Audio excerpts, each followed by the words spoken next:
So Kylie and Dalton, welcome back to the journey. Now it feels like I've had you guys on a handful of different times throughout the experience of the journey. But in today's episode, I specifically want to talk about an event that we just recently had, and you guys were had some pretty critical parts involved with that. Kylie, you were one of our panelists on the Out of the Ashes event. It was a Shatter Our Silence event that we do annually, a big fundraiser, and you were involved with being one of the panelists, and then Dalton, you were doing a lot of behind the scenes and a lot of the prep work before. So, and the other reason why I wanted to have you guys on, not only because you guys were intimately involved beforehand and then obviously there that night, but you both have, similar to the panelists, you both have very similar background. I mean, obviously, Kylie, with your art and your experience with that, but then Dalton being the head wrestling coach and at Belvedere High School, or Belvedere Co-op now, and then being a collegiate wrestler yourself, I wanted to get your perspective about some of these things. So welcome to the journey in this episode. Thanks for having us back. So tell me a little bit. Let me start with you, Kylie. And now we've had a little bit of time to process, that night and everything. What would you take away for you? What was that experience like for you, being one of the panelists and being part of Out of the Ashes? Yeah, I mean, it was different than anything I've ever experienced. I thought it was really cool that we got to be a part of the long-term planning process, to see everybody in a room collaborating much, from different perspectives, I guess, and see those ideas kind of go through their own creative process. Like, creating this event was a little mini hero's journey, I think, for everybody involved. Yeah. And every meeting was a micro hero's journey too. So that was really cool to see and to be a part of. And then the event itself, I mean, I think it went really well. I think it all started with your vision. And then to see that vision come to life was really a cool experience. To just be in a room of 200 people and, like, on the stage, it's kind of like that surreal, I don't know if you felt like that, like, oh, it's here. Sure, yes. This is it. Yeah. Well, it was interesting you said that, because I think I mentioned this to you before, or to both of you before, is that in the midst of doing it, asking you guys the questions, I was so engrossed with the four of you that I kind of forgot, or kind of like, it felt like I was just so engrossed with you guys, I wasn't even, they just happened to be, the audience just happened to be watching, and I didn't realize that at the time until later, when I thought about it, that it was more about, I was so engrossed in the conversation and about what we were saying, even though I did mention, kind of turn to the audience and talk to them about different, recapping at different segments. It at that time felt much more that I was engaged in the conversation with you guys. So, and that's something that has not happened to me before. I don't recall ever having that experience, but this was the first time I'd ever done this one too. So it was a little bit different. So, yeah. So Dalton, what was your thoughts on? A lot of the same. I thought it was really cool to finally see, everybody in there. Like I said before, we were very intrigued about the idea of putting on an event such as that and bringing the conversational aspect of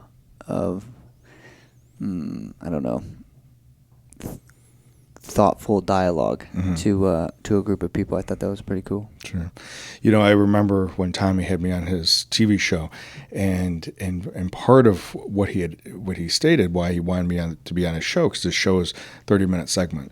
And he said he wanted to do a longer format because he had seen me at different times be interviewed on the news, but it only, last, 30 seconds, maybe 45 seconds, doesn't last very long. And he wanted to ask more in-depth questions. And so I know that was part of the vision of this particular night, was to have a longer format so that we could get a little bit deeper into the stories, a little bit more into the dialogue and of that aspect. And because we didn't practice it at all, we didn't have any, other than you guys, the two of you guys meeting with each one of the panelists ahead of time and talking to them about the intro interview or intro video.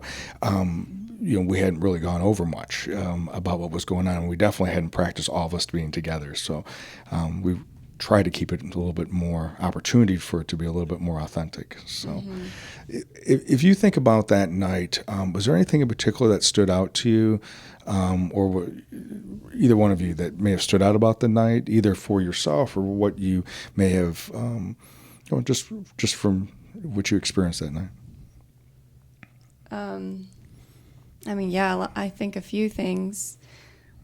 One, it was just cool to be in Rockford, right? Rockford area is where we're all from. Right. So to be in a room in a place where I've, spent a lot of time, and it's pretty central, Giovanni's. Like, a lot of people in Rockford know Giovanni's. And to see the vendors, I think. And in my mind, I was thinking, like, this is cool, but there are so many people that could be here. Like, there's so many people in the Rockford area that are doing positive things. Like, I don't really know what I'm trying to say other than, like, to see the vendors there and realize you could fill the entire room with vendors, and vendors are just simply that, like, people that are trying to make a difference or trying to do something positive. And that you could literally just invite people into a room of vendors and have no dinner and no stage and nothing else, and just have them walk around and, like, a fair of some kind. Yeah. That part alone, I think, was really cool to see, the amount of people that are trying to do something cool in Rockford.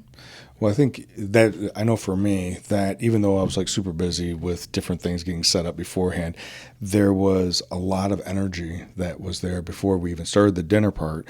That 45 minutes from like 5:30 to 6:15, when people were coming in, meeting with the different vendors, talking with each other, there was a lot of energy there, and good energy. It was positive. And someone said, Lori Nelson had said to me that how amazed she was that she like felt like she knew everybody there in one fashion or other. Someone knew somebody, and there was like one step, away from being connected to someone else. And I thought that was kind of a cool opportunity as well to see, like you said, 200 people there that had some level of connection to each other and all coming there for a particular common cause or common thing. Yeah, I think the same. I mean, one, I would say this idea I've been bringing up is the idea of conscious capital. Oh, yeah. So whether the vendors are, the event itself, it's all action based around one thing, and that's, making yourself a better version of yourself. So that was pretty cool to see. But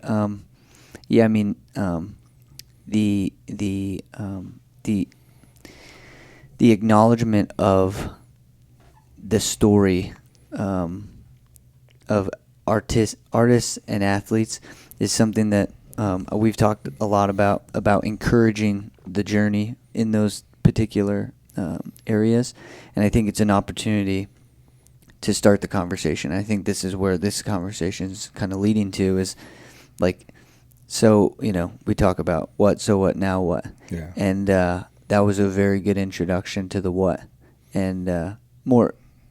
I think that was the coolest thing about the event, is the action-based, like you said, the resilience piece, right? Mm-hmm. The word is there, and it's in the minds of a lot more people now. So now it's like, how do you build it? What is it? Mm-hmm. So on and so forth. Yeah. So that was, it was a, yeah.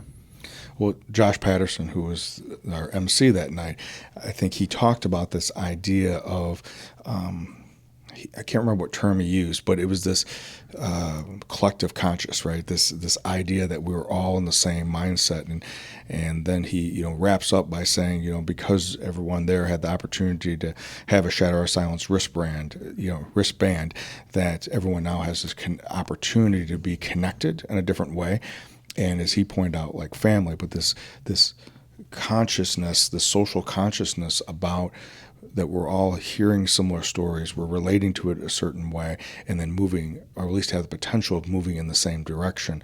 Some powerful things can start happening when that is allowed to be, because it's like we've talked many times before. I'm the one who's blocking God's presence. I'm the one who's blocking that creativity. It's my thinking that's blocking it. When I get out of the way, it just flows, and I have to, sometimes I have a hard time keeping up with it. But more times than not, if I'm ever stuck, it's usually between my ears. It's something to do with my thinking that's stuck between my own ears. It's my stuff that I'm stuck with. It's very seldom an external thing. I'm internalizing the external thing, and that's where I get stuck. So, as we're just talking about the night, and I know that one of the things that you're right when we talked about the long-term planning, and as we found out, maybe it wasn't that long-term. We started talking about it in May, and all of a sudden, less than 4 months later, we had this event. We'll be doing a little bit more planning for the next event and planning a little bit ahead of time. But that the long-term vision was about creating that experience in which we could have a community event, bringing people together, there being dialogue, but utilizing the impact of story, of people telling their story about not only their struggles, how they used arts, how they used athletics, and things that they gained from it, but then things that maybe they got distracted by. And then how do they use those same principles that they learned there to overcome those things, to fail forward, to transform? So any last things that you guys can think of regarding either the event or anything that's come from Sense? Something that I thought about, and I like to trust that everything that was needed to be said was said. When I thought about being a part of the event and having an opportunity to speak to whoever decided to show up, one idea I didn't bring up that I think is really important for people to know is that, and I heard Brene Brown say this, she's an author and a speaker, but she said, unexpressed creativity is not benign. So everybody has creative energy within them. Every single person has creative energy. And you do different things with it, but if you do nothing with it, it's not benign, meaning it has a negative energy if it stays within you, and it will make you sick, and it will make you frustrated, it will make you angry, it will make you feel unfulfilled because you're holding something back. And I think that's a really interesting thought, because a lot of people go, I'm not creative, or I'm not an artist, or I don't have any talents. It's like, but you have energy within you that has to be expressed, and if it's not, it will turn bad within you. Yeah. Well, I think that's an interesting point, when that creative energy, right? It has a life, right? And so to be creative, to have a creative thought, to have a creative, have this idea about wanting to create something, it's like creating life. It's a lot of energy, and to suppress that, you have to use a lot of energy to keep that down, and that's going to end up being toxic because of that suppression. Right. And what usually holds us back from being creative? Fear of not working out, fear of failure, fear of being ridiculed, fear of not being good enough. Mm-hmm. So I think that's a good point of being able to, okay, how do I channel it? How do I put it, not suppress it? How do I do the opposite of at least putting it out there or something? Mm-hmm. Yeah, and I think you just brought up a good point about the word creativity, and how creativity is often used to describe artistic representation. Mm-hmm. And I think this event also brought up, athletics is a creative expression, or athletics provides an opportunity for creative expression. Right. But we could go on and on about the different forms of creative expression. Mm-hmm. If you're into business, then business and marketing and advertising and sharing your vision for your company, explaining your services, all of that stuff's expressed through creativity, using what you know, and then using the tools that are in front of you to kind of like, going back to art, you have your hands and you have clay. How do you make the end product? So I think that's a cool segue into the creative expression is something uniquely within us all. How you use it, those are the different types of forms that we have to, So everybody has the creative energy. It's your job to find out what is your path for the expression. What is your you used the word what was the word that you used? Vehicle. What is your vehicle to be creative? And that can change too. I think that was the confusing part for me, and I think a lot of people could relate to this. I thought I found it. I'm a painter. And then when I stopped painting, I was like, oh, I let go of my creativity. But I was writing, writing blogs, and then that changed into doing a podcast. Right. So it can change. Don't be afraid. If you let one thing go, that creates space for the next thing. It can show up in different ways. Well, and I think that's kind of key, because each one of those mediums, right, are just that. And the creative, that'd be you, that'd be Dalton. The creative is the person, and that's where the creativity comes from. The medium in which we use should not limit, the creative. And there's going to be a time and a place for different ones, and there's going to be ones that are going to be a little bit more acceptable. There's going to be ones that are going to catch on a little bit faster, whatever it may be. And there's going to be ones that we're going to be more comfortable with. And some we have to practice that more. I know for me, writing, I have to practice at writing more so than, dialoguing, and because I've practiced a lot at dialoguing, and one of the side benefits of being a therapist, that's what you do all the time, is talk and listen. So there's more practice. I have more hours in doing that, but that doesn't necessarily mean that's the only medium for me to be creative. Yeah. We often use the word talent to to guide ourselves into certain things. You are artistic, so that's your talent, right? Right. But like what you're bringing up is talent is this starting point that you think where you're at, right? And some of whatever things maybe attract you more, you tend to have higher levels of talent in those things, right? But like you said, building skill is an important aspect of creating more talent, right? So that you can have more creative expression. So that's where I really like to find myself into the idea of, like, you have all this creative energy. How do you want to do it, or what intrigues you in the current state? And then how can you get better at it so that you can be better at expressing your creative energy? Right. Yeah. And actually, I think that's an interesting point to bring up that is that helps us kind of transition to talking about resilience, because when we first started hanging out and I was really diving into mastering my craft of painting, I had this idea that painting, because I was relatively good at it, it was the lowest hanging fruit for me to start doing. I thought it should always feel good, and it should always be easy, and it should be beautiful and magical, and I should light candles and play music. And he kind of woke me up to you're romanticizing this thing, and you can't do that, because that will actually hurt you, because then the moment it doesn't feel like that, you're going to quit. And I did, and I would cry, and I would leave the studio, and I wouldn't want to come back to it, and I thought I ruined the painting. And so that was my first real encounter with having to choose to endure discomfort and to push through it, because I really wanted to paint, but it did get hard every time. So I'm like, okay, if I want to keep painting and it's not going to feel good every time, I'm going to have to endure discomfort.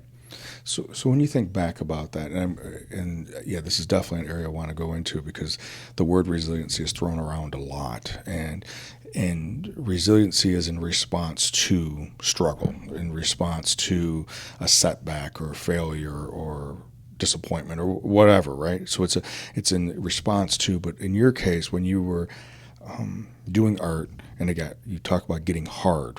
Well, what got hard? What do you mean? What got, being a using that medium, right? Yeah. I don't, of painting, I don't paint. And when you say got hard, what do you mean? First thing that comes to mind is the simplest thing that everyone can identify with, and that is your attention span. It literally just started to take the slightest amount of effort to keep paying attention. Like, I got bored. I'm like, okay, I've been painting for like 45 minutes now, and it's not done yet, but I don't really want to keep going because I'm bored. I want something that's quicker to give me maybe dopamine quicker. Maybe I want to eat. Maybe I want to take a break and watch TV. Maybe I want to check my phone because that's just a quicker like dose of happiness. And this is boring. So that's the first encounter of discomfort or it getting hard. Past that, if you push through that and you go, no, I'm going to keep doing it, then all of a sudden, for me anyway, the self-doubt comes in. Like, you're not good at this. Like, you're probably not going to make this painting look good. The end result isn't going to be as good as you hoped. So let's talk about that part, right? So the first part is discipline, right? So we got a distracting thought comes in, and do I just act on that distracting thought, right? So shiny object comes over, a shiny thought comes by when we check my phone, or it beeps or whatever, right? And am I going to stay focused on what I'm doing, or am I going to go and look at the shiny object, right? So that's self-discipline, which I think is key, because especially when it's not exciting, the newness of the excitement's not there, right? And you don't have, in particular, you don't have a coach there or an instructor or someone there telling you, but this idea of self-doubt, what do you mean? Like self-doubt, like what does that mean? Yeah, it's funny. It's like, what do you mean? What does it mean? It just means I doubt myself. Well, yeah, I mean, don't you like you have an idea of the outcome, you start to try to produce the outcome. It's not producing itself. Yeah. And now you don't think you can do it. Right. I guess it's easier when I externalize it and I think about people that have come to paint in my class and I watch them have self-doubt. Yeah. The moment that they start and it doesn't, for instance, their canvas doesn't look like my canvas, because that's the idea in their mind. Mine's supposed to look like hers. If I'm painting, my idea is in my head and I go, mine's supposed to look like this idea in my head. It is an idea of an expectation, and that could be, what you think your book's supposed to look like or your body's supposed to look like or any expectation.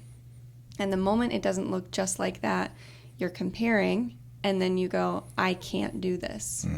Because right at this moment, I didn't do it yet. So you lose trust in yourself and your ability to get to the end. So expectations, right? That it's supposed to look a certain way, and the comparison, either comparison to what I've done before, comparison what I have in my head, comparison to Kylie's on display, or if we're talking about sports, comparison to somebody else. That's where the self-doubt comes in. Yeah. But I think it's important, right? So I don't know if I'm going off topic too far, but like the self-doubt is a logical reaction, because the painting is supposed to look like her painting, right? Or the idea in your head. Yeah, or the idea in your head, or the picture that you're drawing. The goal is to get the actual outcome that you had there. So I think that the doubt is this is where we can get into the real truth about the idea of what resiliency is. Yeah. It's committing yourself to the mastery so that you can get that end result. Yeah. And not allowing your brain to tell you that you're not capable of it. Because the truth is you might not be capable of it. Well, here's the truth is you are not capable of it right now. Because if you were, you would not have doubt. You just do it. Right. That's why, it's easier to do things that you've already done, right? Because there's no doubt I've already done them. Right. So this goes back into this idea of like, when I think of resiliency, and I think of when I think of the creative expression, right? I think of whether you're in battle or you're trying to fix something, every piece of your toolbox is important, right? And what's cool about building skills and committing to mastery is like you continue to build up more tools so that when you're sitting down in front of that canvas, you can do all of these types of things. And I remember specifically for her, when she started doing faces, she would struggle on certain times and get upset about it. Well, I just know how my brain works with wrestling. When you're not good at wrestling, you don't think for a moment that you're not capable. You go, okay, I got to do 1,000 single legs so that I can have a single leg, right? So you just immediately go, I need to do a whole bunch of quantity in this specific thing so that I can be really good at it. Once I'm really good at it, now I don't have to think about it as much. So it's like if you're not good at painting faces, if that's where the doubt comes in, well, then just start scribbling on get a notepad and just dedicate this Put to in the faces. reps, basically. Yeah. Which that actually brings up a really interesting point that I think is super important, and that is the difference between a fixed mindset and a growth mindset. And I realized really quickly that I, along with many other people, had a fixed mindset, meaning I thought, okay, if this is how good I am right now, and this is the obstacle I'm hitting right now, I'm forever going to be at this point, and I'm never going to be able to get better than this. And I think a lot of that is perpetuated by the school system, just of having pass or fail, of getting like a good grade or a bad grade. And without the conversation around the thing about getting better, it's like you're not good at these things. The black or white of like you either got it or you didn't get it. Yeah, your and expectations and stuff. Parents accidentally feeding into that, even in the direction of over praising your children, because I think that's probably where I fell. My parents told me I was good all the time, and I'm super grateful for that. But it also showed me that like that was, it was you're amazing right now, instead of being like, well, you're good, but you could get better, and let's talk about how you can get better. Yeah. And I'm sure they did that sometimes, but I needed to work on building a growth mindset, and he helped me do that by showing me, okay, you've got to put the reps in, and when you do, you'll see yourself getting better. Yeah. And I did.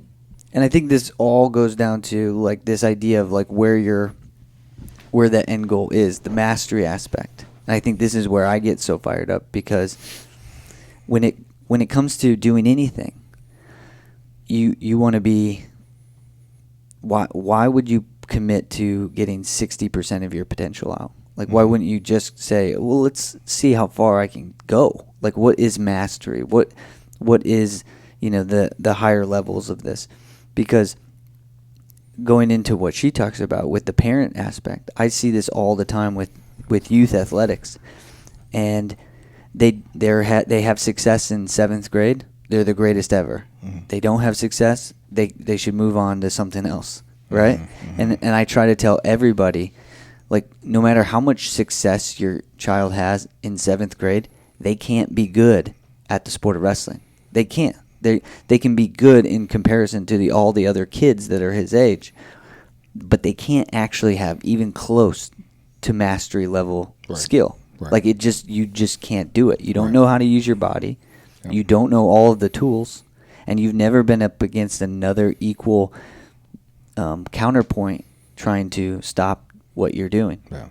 So that idea of like long-term commitment of like it's not going to, and I just watched a video this morning that I'm going to post with Gary Vaynerchuk. It's like, why would you not think that the greatest of all time, if you want to be the greatest or commit to mastery, why would you think that means that all of your behaviors and actions are going to be easy? So, going into that resilience idea, it's like, if you want resiliency, do you think it's going to come easy? It's the word describes perseverance, so.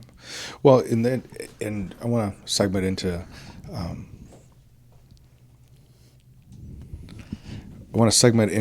the idea of,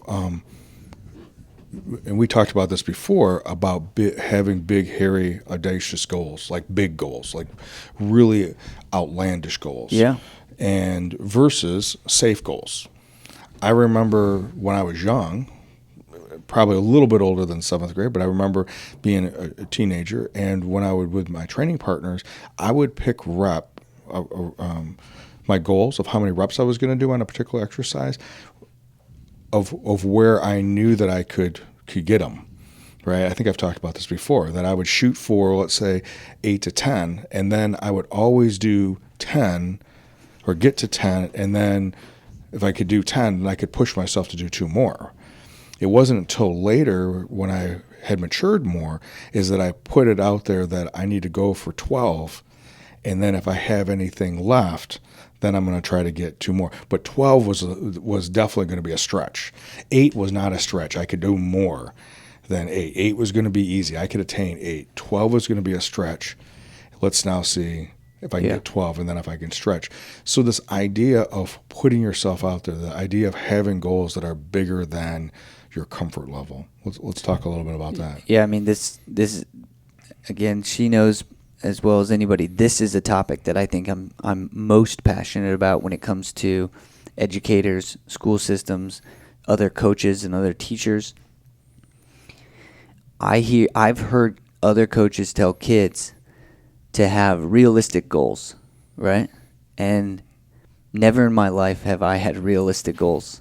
And it's because I had unrealistic goals that I was courageous enough to do things that I would have never thought to do, where I went above and beyond my physical and mental capabilities. You know, in wrestling, we talk about find the wall and push it back, right? Each and every workout, find the wall and push it back. And the only way that you're going to find that wall and push it back is through audacious, unrealistic goals. And the thing that I think pushes other people to tell other people to have realistic goals is they've never believed in themselves or had somebody else believe in themselves enough for them to actually put in the work to push their wall back, right? And you know, because almost everything is just accountability and like consistency, right? Are you doing the behaviors that those audacious goals would require one to do over time? Yes or no? Right. If it's no, then those audacious goals aren't goals, they're dreams. Yeah. Right? Goals have action towards those. So I think it's something that, I just don't understand why we, I mean, obviously, never mind. I know exactly why we do this. It's fear. Yeah. It's fear, right? Yeah. It's just fear, right? Yeah. That's why we don't do it. We don't want to. This is the hardest thing to explain to parents and my athletic director, right? The idea, like, do you think wrestling or sports matter or they don't matter? It's like, no, I don't care what level of success you achieve, but by pursuing the level of success, you have growth, right? It's the quote, shoot for the stars, or shoot for the moon, get to the stars, or something. Which is actually backwards. Yeah, it's backwards for distance-wise, but the idea of like you shoot for something because that's the thing that's going to raise you up. It's going to pull you out of where you're currently at to the next level of yourself. Yeah. So it's anybody who's ever done athletics, who's had success at the highest level or gotten to the highest level, they go, it's all about who you become in the process. And the process is so important, but you can never get to that point if you don't commit to something that's audacious, that's higher than where you're currently at. You know, I think about, just as you were talking about, like stretching goals, like going beyond, you know, like when they talk about with like the Apollo 13, right? When they putting a man on the moon, right? I mean, that idea, I know that we were in a competition, right, with Russia regarding who was going to do it first, but prior to that, they believed it was impossible. You know, when America was first, you know, it was all wilderness, right? The idea that these individuals went and moved their families, right? Came to explore, and totally put themselves out there because they didn't understand even, like, you know, the sea, you know, didn't even understand the oceans, didn't understand a lot of things, and let alone what was going to be waiting for us once they got here. Those are just like crazy to me audacious goals. Or I'm reading a book right now called Tribe, and they're talking about that when Nazi Germany was on their reign. Well, part of there's a lot of factors that played into it, but some of it was a passivity of hoping he wasn't serious, hoping that he wasn't going to be taking over all these communities, all these countries. And then when it became crossed some line, then the response from the Allies was another huge audacious goal. How are we going to do this? And but knowing that we had now got thrust into something that was bigger than them, bigger than ourselves, that we had to participate in. I think those are all things. Some of it's intentional goals, right? How do I put it out there? And I think I always love hearing stories about different entrepreneurs, different inventors, because of they had a vision and had a dream of what they wanted, what they thought was possible, and then they pursued it. Yeah. But it wasn't just having the dream. It was figuring out. I remember, and I told this story the other night, when I first started Shatter Our Silence, well, I didn't start it yet. It was an idea. And the idea started boiling down after we talked to a handful of people. And I was, at that time, was a business partner of mine, and we talked about having a rally. Because we talked about all these different things, like a poster competition and all these types of things. Well, he goes, well, let's do a rally. And I was like, okay, what does it look like? Well, I got a friend. He knows Brian Cuban. Well, I'm going to call Brian Cuban. That's Mark Cuban's from Shark Tank and owner of the basketball team. And I know Brian Cuban. He's an attorney. He is in recovery from depression, suicide, and addiction. I'm going to call him up. Literally in my office, calls him up. What day are we going to do? We picked a date, and then all of a sudden we have a date, and he calls up another friend for another speaker. All of a sudden we had a date. We had no venue. We had 2 months to pull this off, and I'm like, oh, shit. He flew off back to where he lived because he wasn't in Rockford. And I literally remember driving down the street going, holy shit. I'm out there now. I got to figure this out somehow, because I didn't want this to fall flat, and through the combination of a lot of people helping and doing a lot of hustling and just persisting, it became something, and we learned a ton from that night, but it got the ball moving. But there was definitely an oh shit moment that I put myself out there, and now I'm going to have to figure out how to build the ladder to get me there. Or maybe it was the other way around. The ladder got kicked out from underneath when I got to figure out how to get it back up. And but I remember that in a couple different areas of my life, one was with Shatter Our Silence, another one when I started KP, different things that were bigger than myself.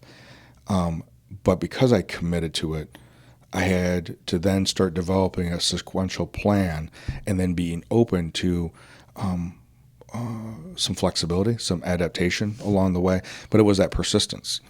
And I think for me, that was a huge piece, like when I started KP, that I had to set up a business plan, which of course I knew nothing of what that meant. I had to literally look it up at the library what business plan was. This was in 2000. And but one of the critical things is not only setting that I wanted an opening date. I started doing this in December. My opening date was in beginning of May, and I set milestones of things that I wanted to make sure that I thought, okay, I need to have this done by January, this done by February, March, and each time I checked those things off, I got farther and farther down the process, which the emotional reasons of why I wanted to open up KP, by the time February came around, they weren't there anymore, but I had committed to the plan, and I had already crossed certain things off, but so I couldn't turn back, which I think for me was huge to be able to do that. Mm-hmm. That's what they say. If you want to take the island, burn the boats. I just thought of Tony Robbins, too. Yeah. Just talking about, like... commitment. Yeah. Like real commitment. Yeah. The scary ones. Yeah. And if your why has heart, your how grows legs. So many, the human brain, it's not a personality trait. The human brain goes, I want this, but I don't know how I'll get it, so I won't try for it. Right. Instead of going, no, I just really want this. I'm going to figure it out. And that goes into this idea of, I mean, I literally remember, like, I had no idea what it took to get a college scholarship in wrestling. No idea. I mean, but I don't know if it was my parents, maybe some of my coaches, maybe a camp or something, but there was an idea of figure it out. And this is what I try to tell parents, tell the kids, right? Like, I know a lot of stuff about the endeavor of wrestling. And I could tell a kid everything. I could sit him down and say, hey, this is everything you need to know. But why would I want to take away the most important aspect of the process, is being so committed to the outcome that you're willing to just figure it out. Right. You know, figure it out, commit to it. And if you commit to it and you understand that you're going to have to figure it out, then you'll get there. Yeah. Well, I think that part of it is so critical as coaches and instructors, that we encourage people to figure it, go out and put some, as I was talking to someone yesterday, that they have some skin in the game and they're going to search that. And then when they come back with ideas, then they have an opportunity to dialogue with you and go, okay, this is what I come up with. What do you think? And you can give them, be critical, give them some criticism about it. And depending on their resistance and why they're resisting, it may be a learning opportunity for us as the coaches or the instructor, or we may be able to guide them, or we may come up with a third option with that. But if they don't have skin in it, then there becomes a dependency on us for us to answer everything for them. And then that means they're not fully committed. They want it, but they're not necessarily. It's kind of like we talk about in counseling, and this is where I want to kind of move in next. We talk about in counseling, sometimes people will come in to sign up for counseling because they want to feel different. And there's nothing wrong with that. That's great. It's a great place to start. And then other times they'll come in and they want change. They know they have to change. Or they start off with wanting to feel different, and then they come to realize that what brought them there to feel different was opening the door for something bigger than themselves, for change. And that change is referred to as transformation. And this idea of, let's talk about that for a little bit, about this idea of transforming, or recreating my story, or moving into a bigger story. Resiliency is a life, a mindset, right? A lifestyle, and of learning how to look at opportunities that come up to grow from, right? And then also how to discern what's a distraction versus what is something that is I need to pursue. What's an opportunity to pursue versus a distraction. Doesn't mean it's bad. It just doesn't fit for where I'm at. But transformation is these different time periods, these different moments in which we can recreate our story. Our story is now going to go to, I think you said earlier, to the 2.0 level. It's going to go to that next level. So let's talk a little bit about that. When you think of transformation, different than resiliency, but resiliency is important for transformation to happen, what comes to your guys' mind? Well, for me, I think the first word that comes to mind is around the idea of the word identity, right? And I think transformation is like when you realize that your former view, or your view of yourself up until that point, you have an epiphany of you can recreate yourself, not necessarily ignoring and forgetting the past. It's that you are not just that in which you were. I think that first comes to mind, at least. Yeah, I think of, the caterpillar turning into a butterfly metaphor, and how that's not a painless process. The caterpillar literally has to digest its own body to become a butterfly. And that's what transformation inevitably feels like. It's not like it might feel like that. It has to feel like that because of what Dalton said, and that is the importance of our identity. It's the strongest driving force for us as humans. It's the idea of who we think we are and who we think other people think we are. And when we want to change, when we want to transform, we have to literally let that self die. so it feels like a death. Mm-hmm. And that's hard. And, I think you have to let go of it. But so if you think about, excuse me, if you think about life, like human life, in a long spectrum, you have these individual lives that last, 80 to 100 years, and then you have generations after generations that equal, thousands of years, and then, go on from there. But one of the things that we were talking about is audacious goals, right? And how we were watching a video yesterday with Oprah, and Oprah talked about when she goes into an office, she brings not only herself, but she brings the what did she say? The consciousness or the presence of the 10,000 ancestors. The ancestors that have come before. Yeah. And so, like, when you think of death, like, you don't have to think death meaning it's gone. Like, Right. a past part of you, a past part of your family, a past part of your culture. It's the urge to grow that allows this thing to continue to change. Mm-hmm. So it's committing to the butterfly. And this goes back to the stuff that I'm really into is like the Greeks believed this thing called arete is the highest version of yourself. The most virtuous form is reaching your potential. And like if you think of the human experience collectively, like the highest potential is what so many of us are trying to push the collective to, right? To and that's the butterfly. It's getting towards the butterfly. And you don't necessarily forget, or like I think this is one of the hard parts we have right now is like anything that's happened in the past that's wrong, we shame it. Mm-hmm. Or it's like, well, now you're never gonna like grow fully because you're gonna constantly shame the mistakes, and the mistakes are the what we are trying to figure it out. So, And they are what have made you. yeah, they're literally the thing that continues to push you into wherever you're currently at. So not only should you not shame mistakes or pain from the past, you can find gratitude for them. Mm-hmm. And that feels much more helpful, I think, to do that. Well, we've talked numerous times about the wisdom of Joseph Campbell when he talked about the hero's journey, and we find ourselves in that dark night of the soul, find ourselves in that space in which now we're out there, or something's been taken from us, and we have to recreate ourselves, and or we either put ourselves out there, so we have to follow through now with recreating ourselves, or there is failure, and if you had burned the bridges right now or burned the boats, now what are we going to do? Or if something's happened and now we're in a different space, or something stopped working or whatever it is. I think of in addiction work, they talk about this idea of hitting a bottom where it doesn't work anymore, whatever it is.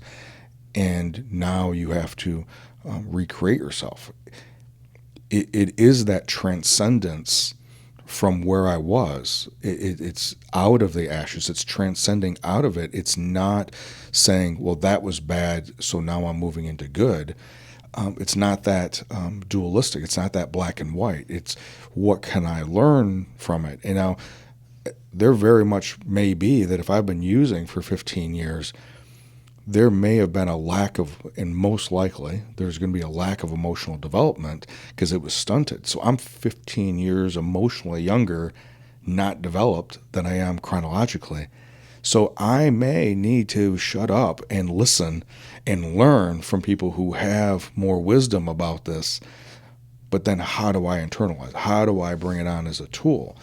So there's going to be that coaching that a sponsor or a mentor or something does in that. And in most, if not all disciplines, regardless if it's sport or art or spiritual development, there is this death to self. It's not a physical death. I mean, Jesus talked to his followers about it's not that you're going to physically die or you're physically going to go back into the womb to be recreated again, but it's this transcendence from this dualistic thinking, from what was before to this non-dualistic thinking, or this next stage of your development.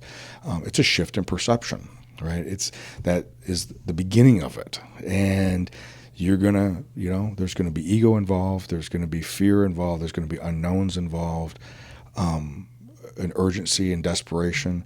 We've had different people here, the guests come in, and they're going to find out that they're not very patient. They want things faster and sooner than, and many of us can relate to that, that we want feedback. We want to know that we're moving in the right direction.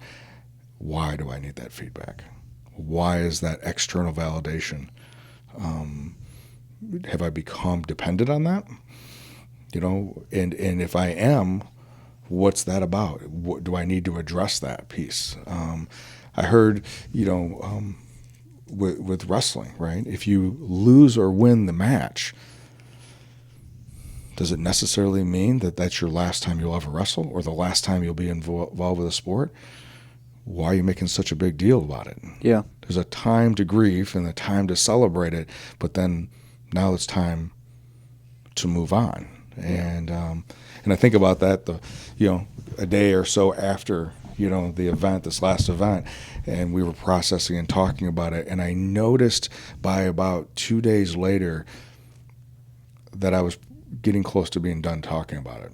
I was, okay, now it's time to start moving on with the next thing. Of course, I was still interested in what people thought and getting feedback from people, but now that event's now in the past. We can learn from it, we can dialogue about it, but I don't want to stay there.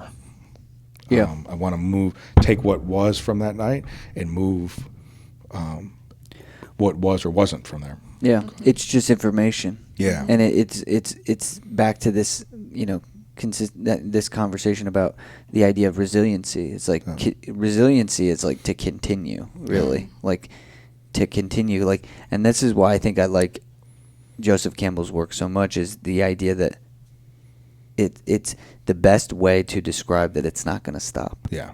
Right? Like you might be like talking about like some of your guests, like you might be addicted to something that society is viewing as really harmful, or it is really harmful, right?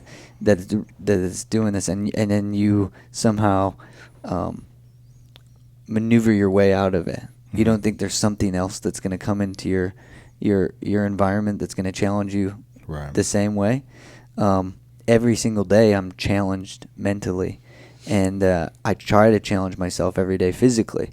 So because I know that it's never going to stop, right? Like everything is just a continual process. When you get really good at art or when you get really good at athletics, there's another thing that you're going to try to get really good at. So when people look for the destination, when I get this job or when I get this amount of money or when I get this house or when I get this situation, everything's going to stop. Then it's like we all know that somebody's going to die, right? So that's going to be something, right? Yeah. We all know that the economy continues to come up and down, up and down. The weather changes. Yeah, the weather changes. Winter is coming. Yeah. It's like resilience is just not being diverted through the process. It's just continuing to pursue the arete, the highest form of yourself, in whatever it is that you're doing. Yeah. So, yeah. And what comes to mind as he's talking too is this idea in the book, The Untethered Soul by Michael Singer. He talks about not clinging. Yeah. And for me, I think clinging is what led me to any type of addiction, because I was clinging to, and it doesn't matter if it's positive or negative, I would cling to really, really happy moments and try to hold on and recreate, and that's where that romanticism comes from. It's like, well, this one time it felt really good when I was painting, so maybe I can recreate that really good feeling. Or, even holding on to past relationships. Well, when we were in love, it felt like this, so maybe I could recreate that. Or focusing on and clinging to the negative. And neither one produces resiliency, because you're staying stuck and you're standing still and you're not allowing the flow of life. So on a daily basis, I try to remember not to cling.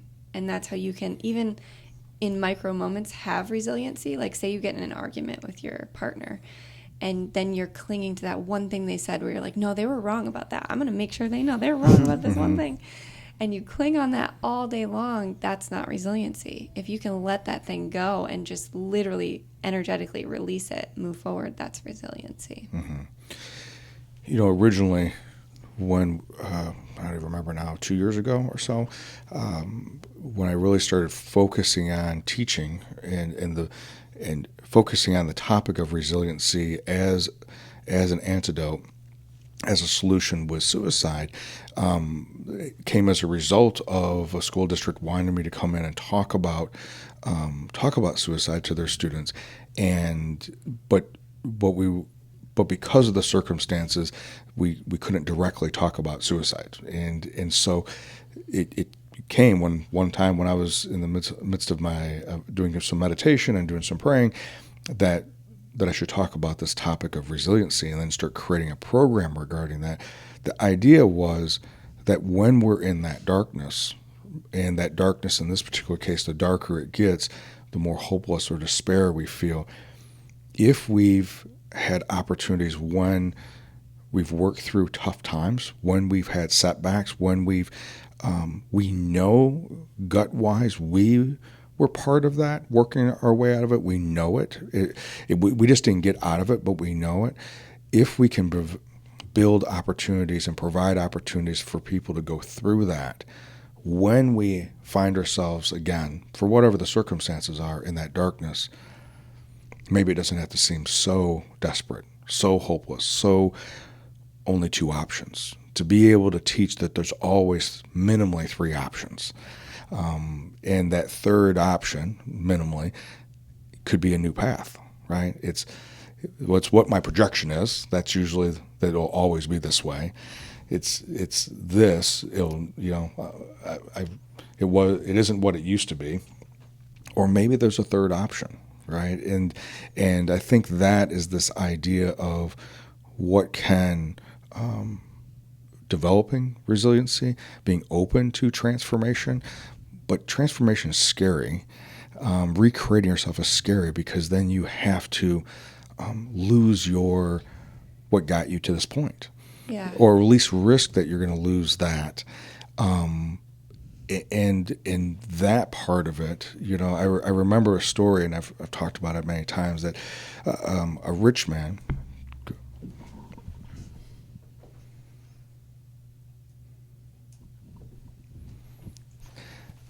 I remember a story. There was a rich man who went and talked to Jesus and said, "What do I need to earn?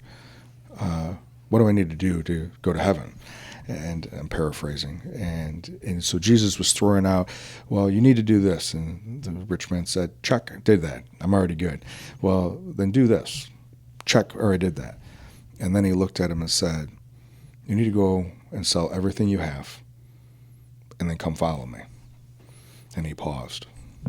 He said, "I'll get back to you on that." Because for him, at least what I took out of that story, for him, that was his thing.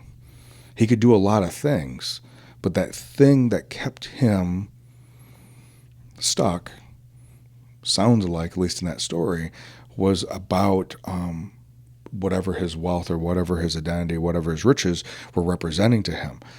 Did that mean that Jesus wanted him to be poor? No. Kind of like what we started with. I think in this particular case, Jesus saw that his riches were getting in the way of him being open for the next level of growth. Mm-hmm. I think those moments of transformation come there when we have those things, we're addressing those things, and what are those things that are going to pull us? And if we use the platform of sports, wrestling, or art, I think those elements, those platforms are opportunity for us to push ourselves. I've been lifting weights since a long time. I'm 50, so 39 years. It's a long time I've been lifting weights. A friend of mine showed me a new workout, so I started doing that workout. I'm like, oh my, this sucks. Except that I feel more alive when I do it. I think about it before I go to do that routine. And I'm like, I don't want to do this. And then once I start doing it, it pushes me and allows me to stretch myself, no pun intended in this case, stretch myself out of that familiar zone. Is that transformation? I don't know if that particular example is transformation, but it definitely sharpening the resiliency resiliency tool. Well, when you're telling that story, I was thinking about something that I just think it's really important. And it's kind of a natural thing, so I don't want to say it in a way it's like you should do this or teaching like this. But after you coach and teach long enough, and you've put in the work, right? Like, I'm pretty confident about the work that I've put in from understanding a particular activity. Oftentimes, people don't fully trust. They don't give up their power, right? Because for whatever reason, they want to hold on to the idea that maybe this person doesn't know the answer, right? And that's an understandable thing. And Bruce Lee has a book about how you should pick your master, how you should pick your coach. It's pretty interesting to think about the process that you should go through to choose who to follow or who to trust and let go of, right? Because as a coach or somebody with any information, for somebody to really absorb it, they need to let go of everything and trust you.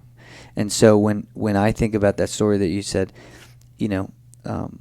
I think it was just doing the same thing that any, if you've watched Kickboxer, if you've watched Karate Kid, if you watched Bloodsport, any type of old karate movie from the 90s or something, you say, oh, I want training. It's like, well, go do this. What's this have to do with training? Well, go do this. This has nothing to do with training. It's like, you don't want training. No, I'll do whatever. Right. Okay, now you're ready for training. Right. Because now you're committed. And this goes back to that thing. It's like you're initiating trust. You're initiating letting go of the oars. Like she would talk about, the idea of, you go with it. But I'm just flowing downstream. Yeah. And I think, obviously, we could go on and on about this, and you and I have talked about this before. The idea of control. And nearly everyone has, whether they realize it or not, certain things in place in their life that keeps them feeling like they're in control. And in that story you told, for him it was his physical belongings and his riches to feel, safe or in control or important, whatever it is.